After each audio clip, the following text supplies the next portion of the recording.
어제 이어서 말씀 이어지는데요. 5절 보면 너희 안에 이 마음을 품으라 곧 그리스도 예수의 마음이니. 바울이 빌립보 교인들이 하나 되지 못했다 그랬잖아요. 바른 말씀이 전파되지 못해서 하나 되지 못한 것이 아니라 그들 안에 뭔가 공동체 결속을 깨는 것들이 있다고 얘기했습니다. 그러면서 한 마음을 품으라고 얘기하는데 그 한 마음을 품을 수 있는 비결이 뭔가 말하는 것처럼 빌립보 교인들에게 예수님의 마음을 품을 때 그들이 하나가 될 수 있는 것입니다.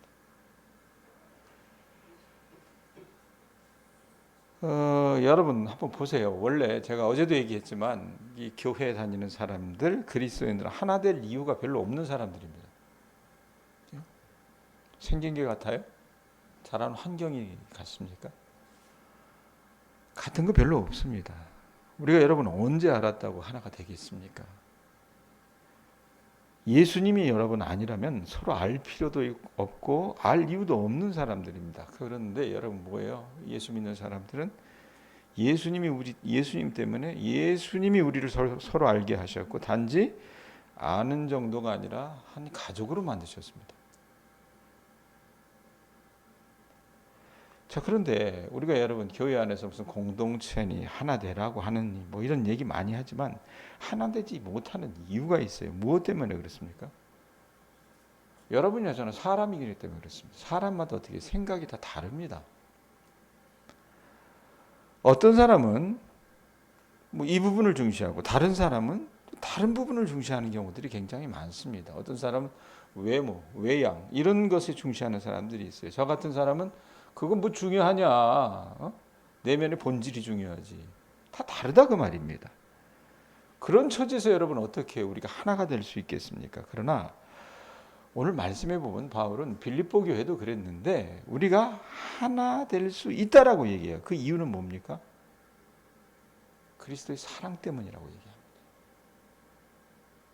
우리가 서로 여러분 예수의 사랑으로 사랑하면 인종이나 언어나 신분이나 어떤 우리의 배경의 차이를 뛰어넘어서 사랑할 수 있다라고 얘기합니다.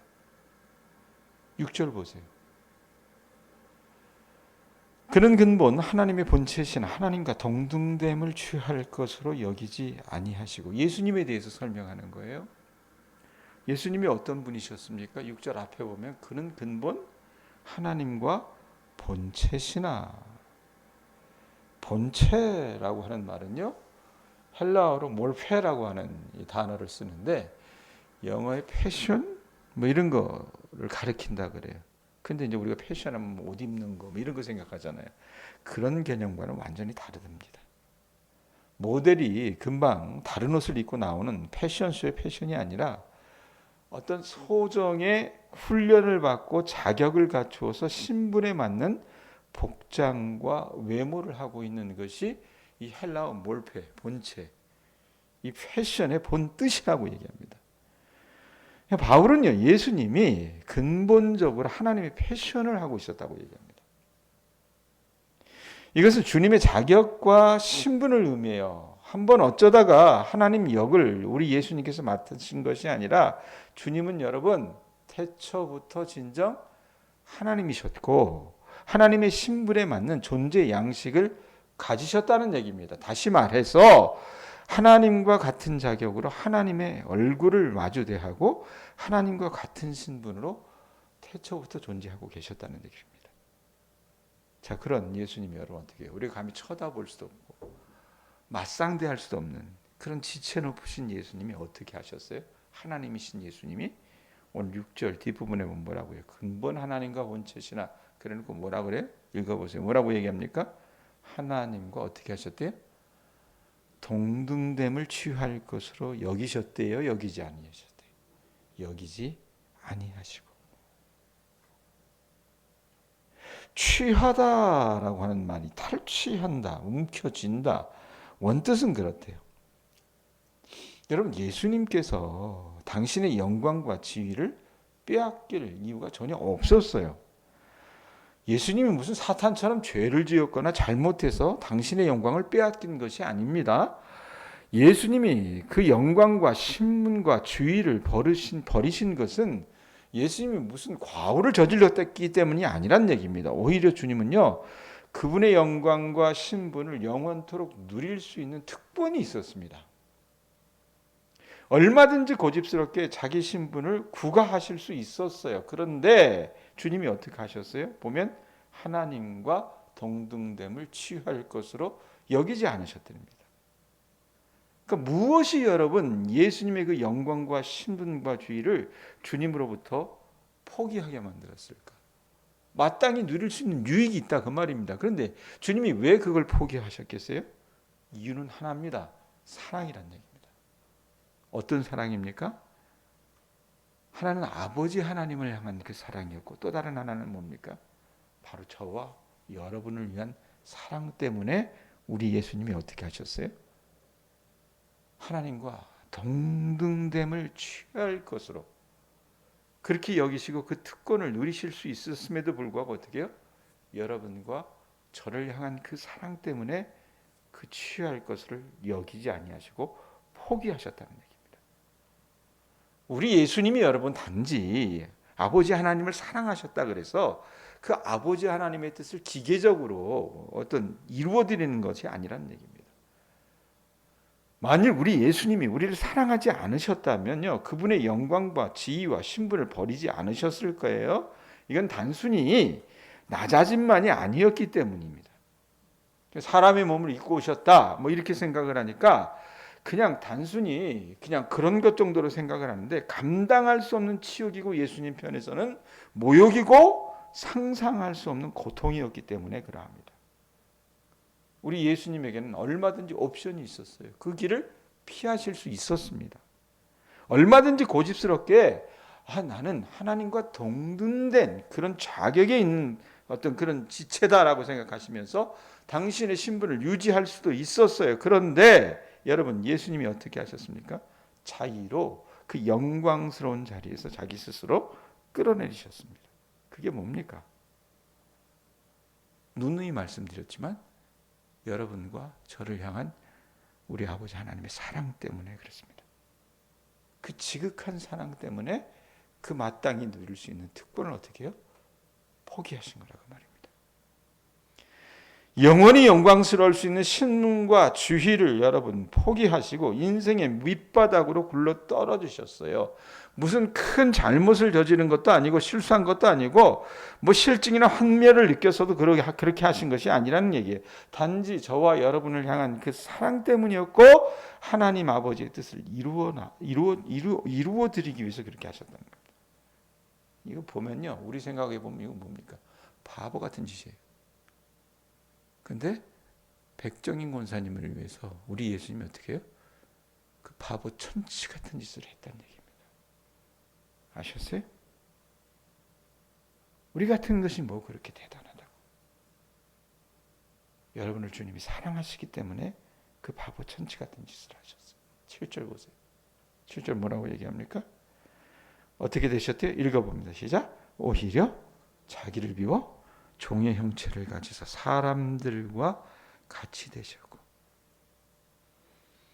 주님이 자기를 비워서요 종의 형체 곧 사람의 몸을 입으신 것은요, 뭐 우리가 봤을 때 배우들이 어떻게 이 표현하듯이 일시적으로 사람의 모양이 된 것이 아니에요. 우리 주님은 진정한 사람이 되기 위해서 몸만 입어서는 안 되셨습니다. 그래서 어떻게 합니까? 똑같이 태어나셨어요. 크리스마스가 뭡니까 여러분? 주님이 우리에게 오신 날이잖아요. 어떻게 해요? 아기 예수의 몸을 입고 오셨습니다. 똑같이 주님은 어떻게 해요? 우리가 자식을 키워서 그 자식이 자라는 것을 봤듯이 똑같이 아이가 태어나고 성장하는 과정을 주님은 겪으셨다는 얘기입니다. 어린아이로 태어나셨고 유년 시절과 청소년 시절을 거치셨어요. 그 모든 것 주님이 어떻게 해요? 단기간에 다 통과하셔가지고 하루아침에 어른이 되거나 우리 주님은 천재야 그래가지고 어떻게 해요? 아빠, 엄마 이런 말 하지도 않고 그냥 하루아침에 헬라어나 히브리어를 유창하게 하신 것이 아니었다는 얘기입니다. 똑같이 뒤집고요. 예? 똑같이 우시고요. 똑같이 그 여러 가지 과정들을 주님도 공히 거치셨다는 얘기입니다. 지혜도 잘하셔야 했었고 사람의 몸을 입고 오셨기 때문에 그 신이신 하나님이 어떻게 해요? 엄청난 제약을, 엄청난 그런 한계들을 감내하셔야 했다고 말입니다. 생각해 보세요. 여러분이 예수님이라면 얼마나 답답하셨겠어요. 근데 어떻게 해요? 우리를 사랑하셨기 때문에 그 모든 불편함을 어떻게 해요? 감내하셨다는 얘기입니다. 주님이 잘 참아내셨어요. 모든 지각을 다 사용하지 않으셨기 때문에 세상을 살면서 때때로 모든 것이 답답하셨을 것도 있었을 거라고 합니다. 여러분, 예수님께서 모르는 것이 있었습니까? 그렇다는 얘기입니다. 주님은요, 자신의 지각을 제한해서 일부러 모르는 것이 있었다 그 말입니다. 주님은요, 우리처럼 똑같이 어떻게 해요? 독감도 걸리시고요. 우리처럼 어떻게 해요?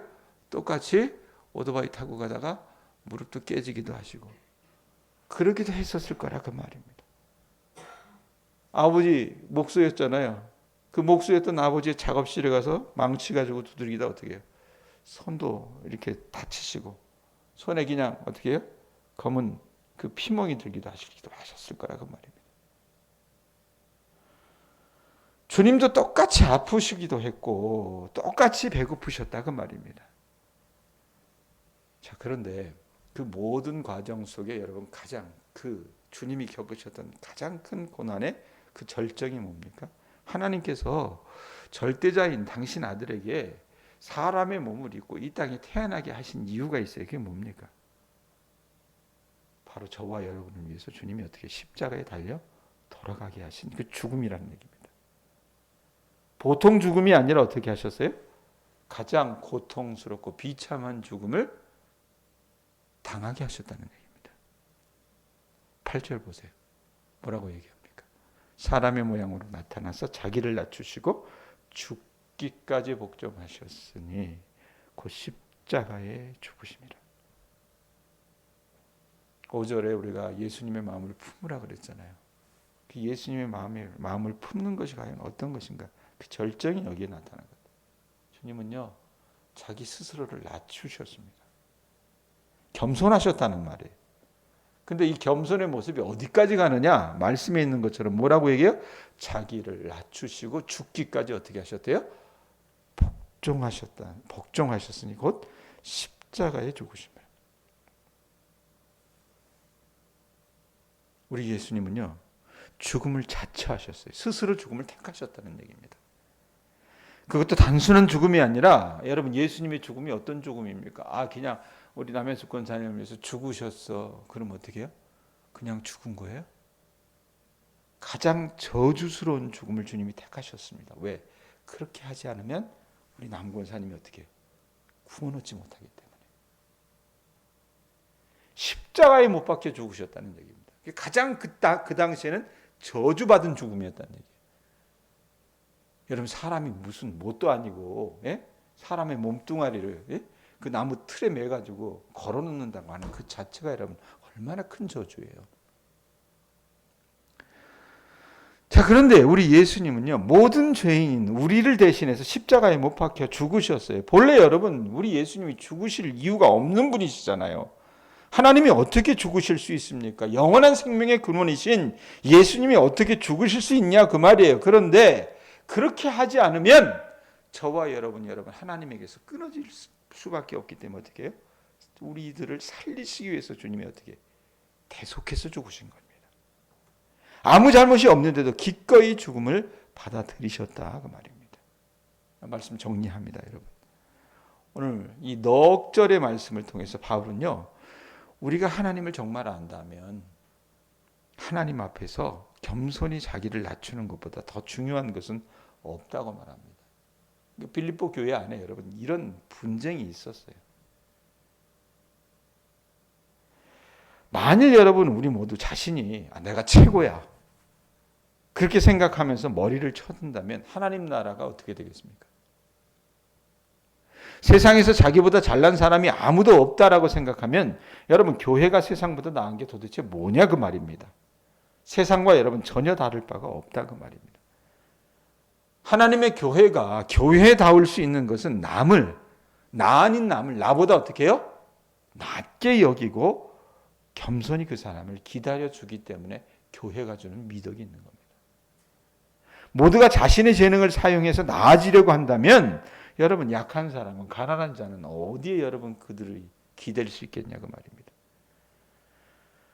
우리가 여러분 하나님의 손에 사용되기 위해서는 우리 자신을 버릴 수 있는, 낮출 수 있는 겸손이 필요합니다. 남의 필요를 알 수 있는 여러분 눈이 필요해요. 자기의 은사를 가지고 있다고, 자기가 은사를 가지고 있다고 다른 사람들에게 자기 스스로를 받아들이라고 강제한다면 그건요, 미안한 얘기지만 은사가 아니고 폭력입니다. 예? 농담으로 그런 얘기 하잖아요. 은사가 아니고 자기가 뭘 할 줄 안다면 무기로 사용하고, 무기도 아니고 나중에 어떻게 했나 그랬어요. 흉기로 사용한다 그랬잖아요. 그러면 안 됩니다, 여러분. 신앙생활에서 여러분 기본은요, 내가 뭘 할 수 있는 능력이 아니에요. 예? 내가 일을 잘해? 내가 노래를 잘 불러? 내가 남보다 가진 게 많아? 내가 남보다 젊어? 이런 능력이 아니라는 얘기입니다. 신앙생활에서 가장 중요한 건 뭔지 아세요? 우리가 예수님 닮은 사람이 되는 겁니다. 다른 사람이 나보다 소중하고 내가 가진 것으로 그들을 위해 군림하는 것은 말도 되지 않는다는 것을 깨닫기 전에는 여러분, 우리는요 아무것도 하지 말아야 합니다. 배추가 다 배추입니까? 김치 담글 때 배추 그냥 그저 가져다가 어떻게 해요? 고춧가루 뿌려가지고 이렇게 하면 그게 김치가 돼요? 김치 담글 때 제일 먼저 하는 게 뭐예요? 절이잖아요. 예? 마찬가지라고 말입니다. 예수께서 피 흘려 사신 한 사람 한 사람이 얼마나 귀한지 모르는 사람은요, 신앙 안에서 덜 된 거라고 말입니다. 그래서 이렇게 자꾸 어떻게 해요? 일어서려고 하는 사람들이 어떤 일을 맡으면요, 답답함이 생길 때가 많습니다.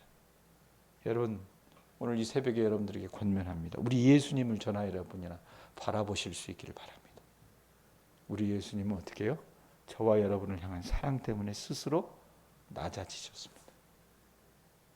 우리가 주님 손에 의해서 사용되려면 밑바닥까지 내려가 자존심이라고는 조금도 남아있지 않아야 하며 자기라는 것은 조금도 남아있지 말아야 합니다. 그런 사람이 어떻게 해요? 결국 교회를 교회되게 할 수 있습니다. 만일 우리가 예수님의 마음만 가질 수 있다면 사랑하지 못할 사람이 없고 친구 되지 못할 사람이 없습니다. 그렇다면 어떻게 하면 예수님의 마음을 가질 수 있을까? 쉽습니다, 여러분. 우리가 처음으로 예수님을 만났을 때 우리 예수님이 십자가에 못 박혀 죽었었다는 것을 여러분이 기억하실 수 있길 바랍니다.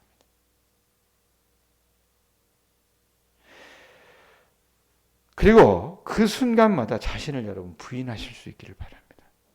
나는요 언제나 맞는 게 아니에요. 내가 옳은 게 아닙니다. 난 언제나 틀릴 수 있으며 하나님이 모든 것을 아신다고 인정하는 삶을 살아나가는 우리 모두가 되실 수 있기를 주님의 이름으로 축원드립니다. 순복하는 삶을 살아가시기 바랍니다. 그러면 다른 사람에 대한 미움이나 의심이 사라지면서 그들을 포용할 수 있는 넓은 마음을 우리가 자연스럽게 갖게 될 줄로 믿습니다. 여러분이 그리스도의 마음을 품으실 수 있기를 주님의 이름으로 축원드립니다. 올 맞춰요. 올해 이제 며칠 안 남았잖아요. 나흘 남았어요. 오늘 포함해서 8, 9, 10, 11. 어제도 말씀드렸지만 뭐 한 해 주제 나 이거 딱 싫어한다 그랬었죠, 사실은. 근데 그러함에도 불구하고 이걸 적으라 그래서 말씀 가지고 곰곰이 찾으면서 한 마음을 품으라라는 이 표현을 가지고 우리가 빌립보서 2장에 있는 말씀 가지고 얘기를 했었어요. 내년은 뭘까? 곰곰이 생각합니다.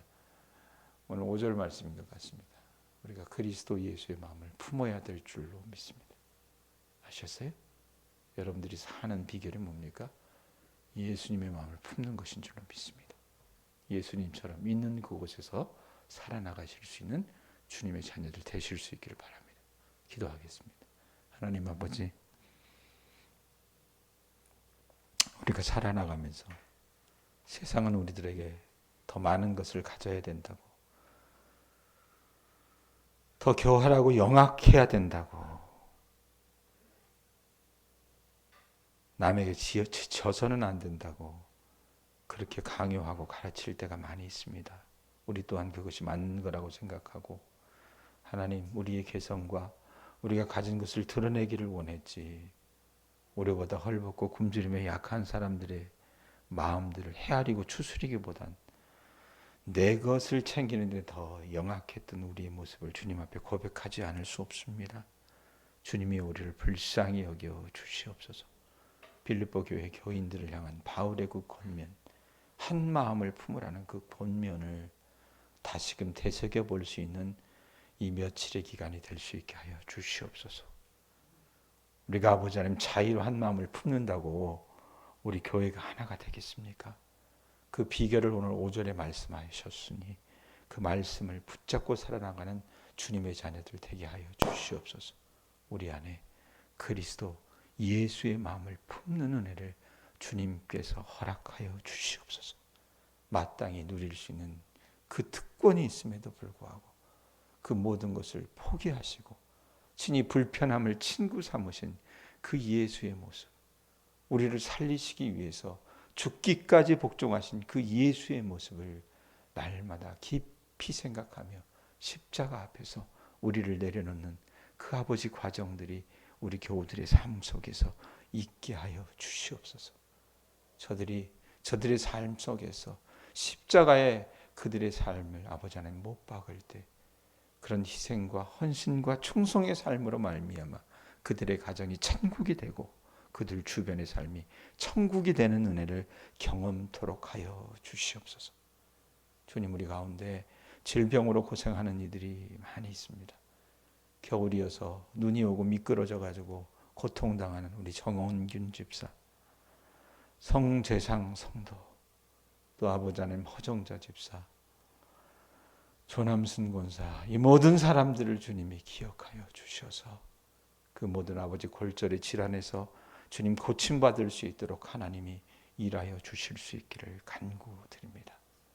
암으로 인해서 고통받고 또 수술하면서 투병하는 이만순 집사님과 또 아버지 하나님 암 치료를 받았다고 하지만 아직도 정말로 주님 앞에서 살아가야 하는 그 삶 속에서 늘상 불안함을 갖고 있는 여러 명의 암 환자들을 주님 기억하여 주시옵시고 그들이 있는 그곳에서 하나님을 붙잡고 주님을 의지하며 참된 치유를 경험하는 주님의 자녀들 되게 하여 주시옵소서. 몸에 질병만 있다고 해서 아버지 하나님 우리가 구하고 주님의 치유를 받는 것도 좋겠지만 마음의 질병을 앓는 사람들이 더 많이 있는 것 같습니다. 하나님이여, 저를 포함해서 우리 교우들 모두가 아버지 하나님 그 마음의 질병에서 해방될 수 있도록 주님이 우리의 마음을 청소시켜 주시옵소서. 예수의 마음을 품으로 말미암아 저들이 진정한 치유와 회복을 경험할 수 있는 이 며칠의 시간이 되게 하여 주시옵소서. 감사를 드리옵고 예수님의 이름으로 기도합니다.